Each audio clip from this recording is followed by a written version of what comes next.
आइए जानते हैं किष्किंधा नरेश बाली और सुग्रीव का जन्म। बाली किष्किंधा के राजा और वानराश्रेष्ठ महाराज ऋक्ष के पुत्र थे, किंतु ऐसा कहा जाता है कि महाबली बाली देवताओं के राजा इंद्र के पुत्र थे।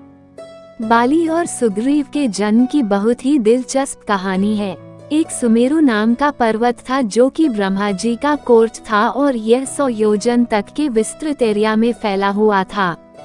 एक बार ब्रह्मा जी वहां तपस्या कर रहे थे और उनकी आंख से 2 बूंद आंसू की गिर रही थी। ब्रह्मा जी अपनी तपस्या में लीन थे। ब्रह्मा जी ने उसे अपने हाथ में लिया और पोंछ दिया। उसी समय एक बूंद धरती पर गिरी जिससे एक वानर का जन्म हुआ। तब उन्होंने वानर से कहा, तुम इस पहाड़ की चोटी पर रहोगे। कुछ समय बाद यह तुम्हारे लिए अच्छा होगा।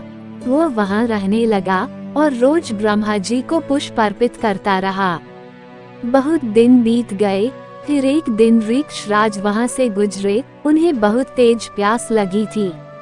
वे तालाब में झुककर पानी पीने लगे। तभी उन्हें वहाँ एक परछाई दिखाई दी। उन्हें लगा उनका कोई दुश्मन है जो उन्हें मारने वाला है। वे तालाब में कूद गए, लेकिन जब वे बाहर निकले तब वे एक खूबसूरत युवती के रूप में बदल गए। उसी वक्त इंद्र और सूर्यदेव वहां से गुजर रहे थे। तब उनकी नजर उस सुंदर युवती पर पड़ी। दोनों उस पर मोहित हो गए। उस समय इंद्र की मणि उस युवती के सिर पर जा गिरी, जिससे एक वानर का जन्म हुआ। क्योंकि उस वानर का जन्म उस युवती के बालों से हुआ था, इसलिए उसका नाम बाली पड़ा। जबकि सूर्य की मणि उस युवती के गले पर जा गिरी, जिस कारण एक और वानर का जन्म हुआ जो कि सुग्रीव था। इसलिए वे दोनों एक जैसे दिखते हैं।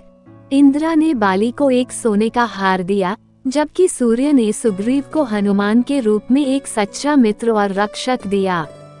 इसके बाद वह युवती फिर से ऋक्ष राज में बदल गई। इसलिए वे बाली और सुग्रीव दोनों की माँ और मोरल पिता दोनों हैं। ऋक्ष राज ब्रह्मा जी के पास गए और उन्होंने उन्हें किष्किंधा जाने को कहा। वहां जाकर ऋक्ष राज ने अपने बड़े बेटे बाली को वहां का राजा बना दिया। कुछ समय बाद उनकी मृत्यु हो गई।